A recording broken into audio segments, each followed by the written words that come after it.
নমস্কার, আমার নাম সারা বিশ্বাস। আজ আমি একটা কবিতা বলবো। কবির নাম সুকুমার রায়, কবিতার নাম সৎপাত্র। শুনতে পেলাম পোস্তা গিয়ে তোমার নাকি মেয়ের বিয়ে, গঙ্গারামকে পাত্র পেলে, জানতে চাও সে কেমন ছিলে? মন্দ নই সে পাত্র ভালো, রং যদিও বিজয় কালো, তার উপর মুখের গঠন অনেকটা ঠিক পেঁচার মতন। বিদ্যে বুদ্ধি বলছি মশাই, ধন্যী ছেলের অধ্যবসায়।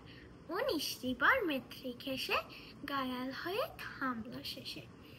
বিষয় আশয় গড়েই পিছায়, কষ্টে শিস্তে দিন চলে যায়। মানুষ তো নয় বাইগুলো তার, একটা পাগল একটা গোয়ার। আরেকটি সেই তৈরি ছেলে, জল করে নোট গেছেন জেলে। কনিষ্ঠটি তবলা বাজায়, যাত্রা দলে 5 টাকা পায়। গঙ্গারাম তো খেয়ে বলবগে, ফিলের জ্বর আর ঠ্যান্ডু রোগে, কিন্তু তারা উচ্চগার, কংসরাজের বংশধর। শ্যামলাহিরি বনগ্রামের কি যেন হয় গঙ্গারামের। যা হোক এবার পাত্র পেলে, এমন কি আর মন্দ ছেলে।